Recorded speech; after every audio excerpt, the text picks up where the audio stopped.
اعوذ باللہ من الشیطان الرجیم بسم اللہ الرحمن الرحیم۔ جادو جادو کیا ہے؟ جادو لوگ کیوں کرتے ہیں؟ کس لیے کرتے ہیں؟ اس کی علامتیں انسان پر ظاہر ہوتی ہیں۔ جب کسی انسان پر جادو کیا جاتا ہے تو اس کی علامت بھی ظاہر ہوتی ہے، جیسے بھول جانا، دماغ چینج ہونا، انسان پریشان رہتا ہے، کرنا کچھ چاہتا ہے ہو کچھ جاتا ہے، اور کسی کو جب وہ سوتا ہے کانوں میں آوازیں آتی ہیں، چیخوں کی آوازیں آتی ہیں۔ ہر انسان کی کیفیت مختلف ہوتی ہے۔ جادو تو ہمارے پیارے نبی صلی اللہ علیہ وآلہ وسلم پر بھی ہوا، تو رسول پاک صلی اللہ علیہ وآلہ وسلم نے کیا کیا؟ رسول پاک صلی اللہ علیہ وآلہ وسلم نے اللہ تعالیٰ سے دعا کی، اے اللہ میری رہنمائی فرما۔ تو اللہ تعالیٰ نے حضور پاک صلی اللہ علیہ وآلہ وسلم کی دعا قبول فرمائی۔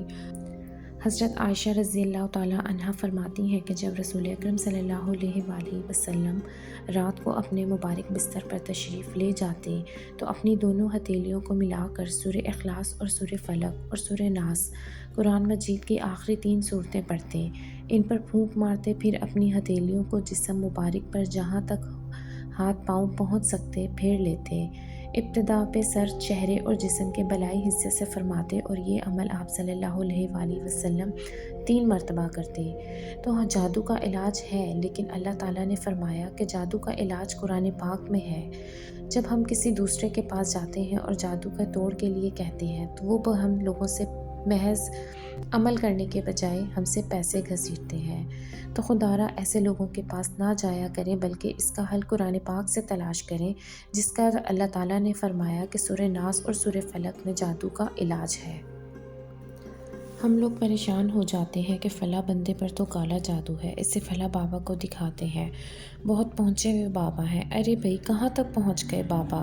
جب اس بات کا حل ہمیں ہمارے پیارے نبی صلی اللہ علیہ وآلہ وسلم نے بتا دیا تو ہم اپنا وقت، اپنا پیسہ کیوں ضائع کریں کسی پر جو کہ صرف ایک ڈھونگ ہے، پیسے لینے کے بہانے ہیں۔ وہ آپ لوگوں کو اتنا ڈرا دیتے ہیں کہ انسان صحیح ہونے کے بجائے اور پاگل ہو جاتا ہے، اور جادو کا علاج تو ہوتا ہی نہیں بلکہ ان کا منتھلی پیکج چلتا رہتا ہے۔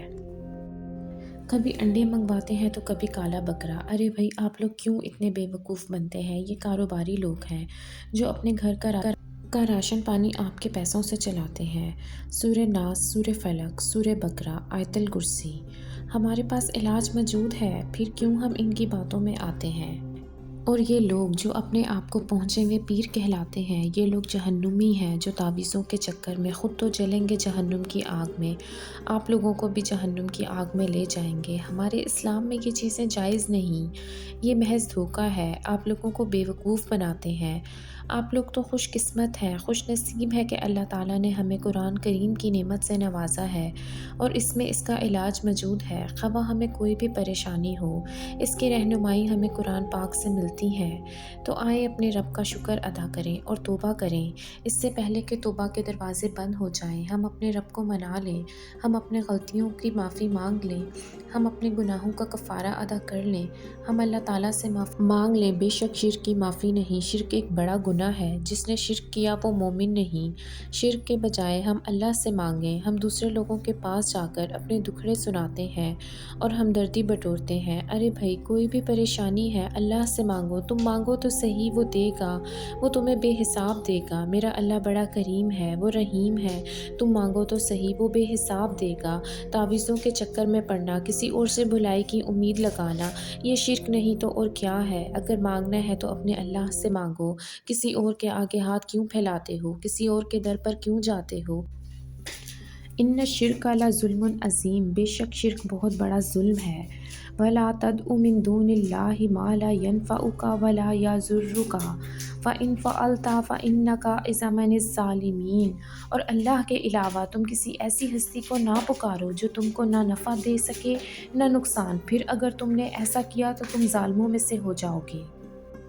غیر اللہ کے نام کی قسم اٹھانا شرک ہے۔ نبی اکرم صلی اللہ علیہ وآلہ وسلم نے فرمایا، جس نے غیر اللہ کی قسم اٹھائی تو اس نے شرک کیا۔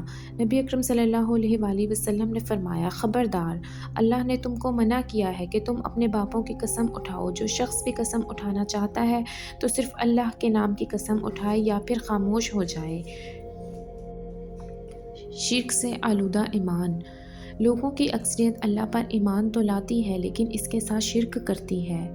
سب سے زیادہ تحقیق شرک سے پاک ایمان کے معاملے میں کریں اور شرک کی ایک ایک قسم کو پہچانیں تاکہ ایمان و عقائد میں ڈرو ابھی شرک کی ملاوٹ نہ ہونے پائے۔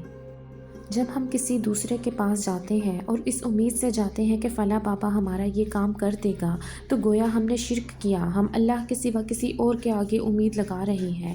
یہ سراسر شرک ہے۔ قرآن پاک کی روشنی میں ہم اس کی سزا دیکھتے ہیں۔ شرک کرنے والے کو دوزخ کی آگ میں جلایا جائے گا۔